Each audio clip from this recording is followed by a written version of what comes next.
Hai, nama saya Christopher Lumbo, umur 28 tahun. Saya bekerja sebagai aparatur negeri sipil di Rutan Manado. Behind closed doors, I'm a fool for your love.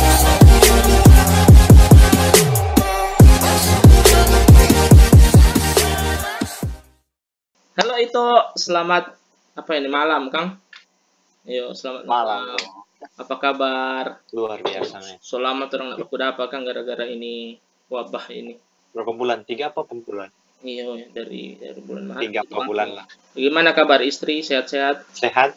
Luar biasa. Mana dah? Sehat. Berapa bulan? Ya. 8. Semua melahirkan berarti. 32 minggu.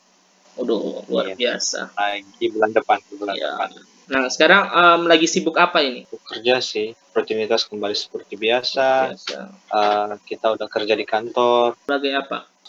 Sipir. Ya. Itu pegawai negeri sipil yang kerjanya di Rutan Manado. Nah, jadi itu bekerja sebagai aparat sipil di Rutan, begitu Kang? Sipir. Iya, sipir. Sipil. Sebagai sipir. Nah, sipir itu sebenarnya tugasnya sebagai apa? Di sana kita menjadi seperti orang tua mereka lah. Bahasa ringannya seperti itu, membimbing mereka, mengarahkan mereka, memperlengkapi mereka dalam segala hal.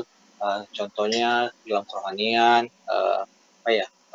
talenta mereka kita kembangkan supaya ketika mereka kembali ke masyarakat, mereka punya kemampuan dasar juga dan mereka juga bisa diterima oleh masyarakat.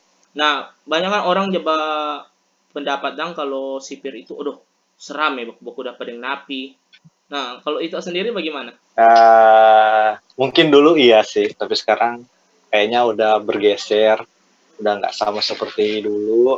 Kita dengan mereka sih gimana hubungannya gitu. Jadi itu nyanda tergantung dari situasi dan kondisi, no. Jadi orang menyesuaikan juga, jangan sampai membuat mereka tertekan, jangan sampai juga orang lembek ke dorang begitu. Jadi balance lah, ya tergantung situasi. Jadi kalau bilang serem pun enggak. Itu sendiri seberapa lama jadi sipir? Tahun 2014, berarti 6 tahun. Wih, so lama, 2014. 6 tahun. Umur berapa itu? Lumayan. Umur 22 kalau nggak salah. Kenapa bisa, maksudnya, tak pikir, kita mau masuk sipir. Terpikir, kan pandangan orang kan biasa kan kalau mau masuk sipir, mau baku dapat yang napi atau apa. Nah, kenapa itu bisa terpikir, Atau memang cita-cita mau suka jadi sipir atau apa, bagaimana? Enggak sih, sebenarnya nyanda. Kita suka jadi arsitek begitu, cuma karena keterbatasan dana, kita sekolah di sekolah negeri dan terus kita punya bercita-cita sama sekali jadi sipir. Jadi waktu itu pas lulus nggak tahu bikin apa, kita kerja, terus disaranin sama tante bilang kerja aja di Kementerian Hukum dan HAM. Jadi melamar, no. Singkat cerita berapa kali melamar baru tembus 3 kali. Ketiga kali itu baru tembus. Itu pun karena kasih karunia. Itu masuk PNS atau? Iya, PNS lewat jalur itu. Nah, terus pengalaman itu waktu awal-awal menjadi seorang sipir bagaimana itu? Seram kah atau apa? Iya, sedikit seperti itu, kurang lebih seperti itu. Begitu, no. Seram melihat tuh preman dapat tato, tapi kita kan juga dididik di sana, diajarin bagaimana orang menghadapi dorang, begitu. Jangan sampai kalah mental duluan katanya. Kalau kalah mental duluan, mereka bakal lebih galak, begitu. Itu sendiri kan sebagai seorang Kristen. Nah, itu bertobat tahun berapa? 2014 dan nanti sungguh-sungguh itu 2016. Oh, iya. Jadi selama pengalaman masa sipir juga itu, Kang, pas-pas. Iya, pas masa sipir itu bertobat. Serius tahun 2016 begitu. Iya. Nah, serius itu pertama, cuma jatuh bangun nanti pas 2016 baru betul-betul. Ya. Mantap. Biasa tugas sehari-hari seorang sipir itu apa? Tergantung di mana tugas kita bekerja. Itu ada beberapa bagian di situ, ada penjagaan, staf KPR, pengelolaan, dan staf pelayanan tahanan. Jadi kalau KPR itu dia mengurus segala sesuatu yang berkaitan dengan keamanan rutan itu sendiri. Terus kalau pengelolaan itu yang mengurus kantor itu, gaji pegawai, berkas-berkas pegawai, kepegawaian lah gitu. Terus yang kalau dia pelayanan tahanan itu juga melayani tahanan. Jadi di sana pengurusan remisi, cuti bersyarat, pembebasan bersyarat itu diurus di sana. Gitu. Jadi kalau yang satu itu anggota regu jaga itu pengamanan juga. Staf KPR sih. Itu semua itu, maksudnya pernah semua. Sudah, sekarang sudah tiga-tiga sudah pernah saya rasa. Nah, berbicara sebagai seorang sipir kan pasti harus melaksanakan tugas negara. Nah, sebagai juga seorang Kristen, nah bagaimana itu meresponi jika ada terjadi dilema moral, misalnya mengharuskan itu untuk melakukan sesuatu yang kelihatannya bertentangan dengan prinsip Alkitab. Apakah pernah mengalami hal seperti itu? Itu mas sering, selalu Bisa. banyak.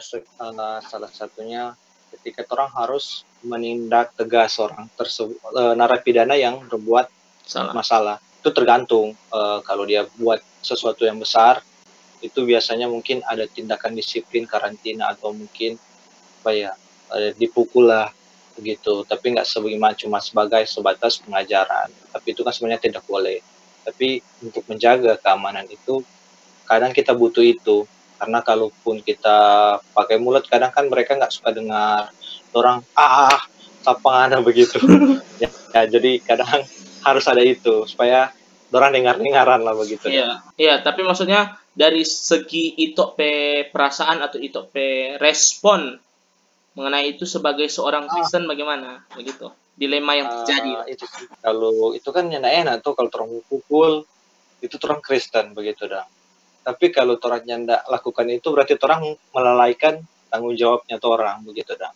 Karena itu menyangkut semua anggota yang ada di situ. Maksudnya DP keamanan di situ tergantung ke orang waktu itu jadi penjagaan begitu. Jadi kalau orang nyanda mau tindak tegas, takutnya terjadi sesuatu dan lain hal. Tapi itulah itu berat. Harus seperti itu. Itu kalau ternyata itu dilema berupa karena mau pilih ini aman atau kan mau pilih bagaimana kerohanian. Kita kan posisi lah, kalau kita kerja sebagai sipir otomatis pasti begitu ada dah. Kita rasa Tuhan pun mengerti sih begitu. Cuma kira-kira ini sudah nyala sih. Tapi maksudnya Tuhan juga kasih jalan keluar Kang melalui dia kasih hikmat, ada bagaimana untuk merespon setiap hal. Dengan hubungan antara sipir dan napi. Nah, untuk itu pribadi Dang, ada hubungan khusus misalnya ada napi yang suka sharing, ada masalah. Kan itu sebagai seorang Kristen juga bisa kasih wejangan atau apa. Pernah enggak mengalami hal seperti itu? Selalu. Kadang ada kadang selalu ketika bilang kadang deh selalu sih nyanda sih, tapi pas-pas lah. Kita lebih bingung mau bilang bagaimana. Tapi ada begitu.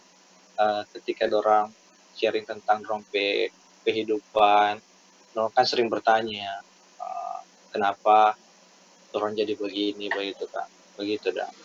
Kita bilang jadi pemabuk, tapi itu dari kena lingkungan sih. Kalau anak punya begitu, orang sharing tentang kehidupan. Orang percintaan, orang masalah ada. Kadang kan kita juga dekat dengan orang gitu. Jadi hal-hal yang begitu ya ada pastinya. Dan itu pun kasih saran. Itu pun masukan sesuai firman. Iya. Nah, apakah ada menurut itu tantangan terbesar apa yang itu rasakan Dang dalam job ini, pekerjaan ini? Tantangan terbesar sih bilang banyak sih, karena di situ bilang bekerja luar biasa dah begitu. Jadi di situ mau bikin orang Kristen, karena mau pilih anak Kristen atau doi seperti itu kurang lebih begitu dah. Karena kan napi-napi walaupun pegawainya nak minta, kadang orang suka kasih begitu dah. Sedangkan orang kan dilarang untuk menerima. Kita berusaha untuk tidak menerima sih, berusaha santai. Jadi sebenarnya banyak dilema-dilema moral yang terjadi di situ ya. Begitu itu parahnya. What? Parah men. Puji Tuhan sekarang sudah di pengolahan, jadi sekurang ting dorang. Sekarang di bagian apa? Pengolahan. Nah, itu apa? pengelolaan itu yang mengurus kantor itu sendiri, dari DP pegawai, DP bangunan, Oh, kayak admin gitu DP ya? dan seterusnya. Iya, Oh seperti iya, itu. oh. Jadi itu maksudnya di rolling atau? Iya, biasanya di rolling sih, Bu. Tergantung pimpinan juga sih mau seperti apa. Kan mereka dilihat kinerja, lihat oh orang ini mungkin suka kerja, oh ini cocoknya ada di sini, ini ada di sana begitu. Jadi kalau dia nilai orang ini pas di sini, orang ini pas di sini. Jadi dia Oh, tarik dari sesuai DP atasan sendiri. Oh ya, mantap, dari mantap. atasan sendiri. Pernah nggak mengalami ada kasus-kasus kayak kayak rupa napi lari? Pernah satu kali Oh, waktu pernah. kita jaga Ih, pos satu kena kali. jaga. Tapi bukan, tapi bukan kita salah, kita di pos waktu itu dia keluar dari pintu yang lainnya, kita tidak bisa sebut. Oh iya ya, Dia kenapa? lari gitu, dia menyamar sebagai orang kunjung begitu, Suruh, suruh, kunjung suruh orang ke yang film-film ini kan menyamar. Udah. iya, orang itu segala macam cara. Marbai itu yang ada hukumannya. Ya enggak, soalnya langsung dapat dari orang. Oh, langsung dapat. Puji Tuhan, dia Berarti sayang dari anak. berarti untuk pencarian dan penangkapan lumayan ketat juga. Nah, mungkin juga ada teman-teman yang melihat menonton ini juga mungkin terinspirasi ataupun suka mau jadi aparatur sipir. Nah, mungkin apakah ada saran atau masukan untuk mereka-mereka yang baru mau join sebagai aparat negara? Kalau kita sih belajar dengan giat tentunya, terus cari tahu lah nanti prosesnya seperti apa yang akan kita hadapi nanti untuk masuk ke Kementerian Hukum dan HAM sih gitu. Ya. Di situ nanti kita punya opsi ada imigrasi, Bapas, Kubasan, imigrasi dan pemasyarakatan sih, Ya. DP besar itu. Ya gitu, belajar yang banyak, terus cari tahu apa yang menjadi kebutuhan nantinya yang kita kebutuhan saat kita masuk kerja nanti. Iya, orang masuk situ sebenarnya for apa begitu dah. Tujuan motivasinya Tora, begitu Apakah dah kira-kira. jadi maksudnya orang juga harus punya motivasi yang benar untuk masuk apalagi terjun ke dunia Iya, sipir. Jangan cuma karena alasan, iya, aduh kita suka mau pukul orang, aduh kita suka mau lihat orang di penjara. Itu kan bukan alasan yang baik kan nah, sebenarnya. Harusnya tepat. jangan seperti itu kan. Soalnya di situ mau bilang gelap sekali.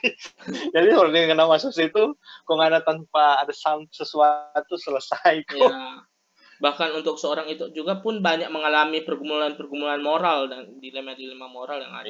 Ya, di situ kalau sebagai orang Kristen pasti moral banyak terlibat di Banyak sana. teruji. Pasti.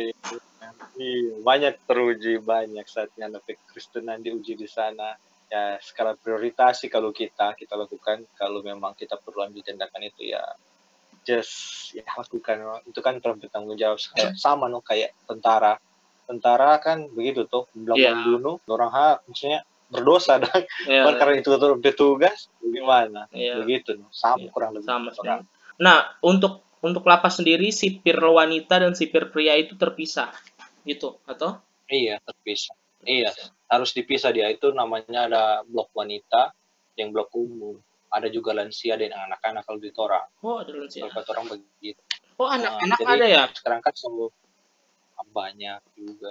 Biasa Kan sekarang biasa itu di blok kan tak lagi umum, baru itu blok wanita, baru lansia itu dipisah, baru anak-anak. Sekarang kan ada DP lapas perempuan dengan anak. Jadi kadang kalau orang selesai mengikuti sidang terus saya pindah begitu. Oh. By the way, anak-anak itu range umur berapa? 14 tahun. Kalau petorang 17 ke bawah. Sesuai hukum itu 17 ke bawah itu masih anak-anak. 17 pun yang 17 tahun itu ke bawah itu anak-anak semua. Dihitung anak-anak.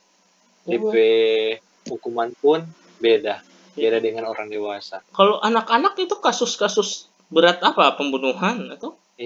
Ada sih pembunuhan, penikaman, senjata tajam, pencurian, percabulan, micet. Padahal anak-anak kan. Soalnya kan biasa kalau orang jalia berita juga kan kayak anak-anak itu kayak dapat apa perlakuan khusus dari misalnya ada Kak Seto datang akhirnya dibina jadi masuk penjara kan ada yang begitu Iya, tuh. itu ada yang begitu itu apa ya, ada di istilah tapi kita lupa, diversi kurang lebih seperti itu kalau salah sorry. Nah itu bagi mereka yang apa ya, anak-anak di bawah 14 tahun, kalau orang baru pertama kali bikin kejahatan itu masih boleh di toleransi lah begitu, tergantung dia situasi apa ya, psikologi dia ya itu yang banyak paling pertimbangan. Iya banyak lah pertimbangannya untuk kalau anak-anak itu di bawah 13 tahun yang pertama kali buat kejahatan itu kemungkinan besar akan dibina. Nah, dibina secara khusus, nggak dipenjarakan itu. Kalau untuk khususnya lapasnya itu kayak tipikor juga di situ. Kita bukan lapas, rutan. Rutan. Biasa. Nah ini perbedaan rutan dan lapas. Rutan itu dia status masih tahanan, jadi dia masih mengikuti proses persidangan. Sedangkan kalau itu di lapas itu semuanya narapidana, terpidana, kelar sidang jadi kelar sidang orang kirim ke lapas begitu. Harapan lanjutan itu perpembinaan, karena tahanan dengan narapidana itu beda. Oh gitu. Jadi kalau narapidana itu kasih masuk ke lapas, Kang? Karena orang kelar menjalani dompe sidang, jadi orang terbukti bersalah. Tapi kalau tahanan kalau masih di rutan, berarti itu masih menjalani sidang, belum tentu juga terbukti bersalah. Ya, gitu. Nah, thank you itu atas waktu yang sudah diberikan, sudah sharing-sharing sedikit soal apa lapas dan sebagainya, lapas dan rutan, perbedaannya dan sebagainya. Oke, thank you atas waktunya. Ya. Mungkin di lain waktu nanti kita bisa sharing-sharing juga tentang hal lain. Oke. Behind closed doors, I'm a fool for your love.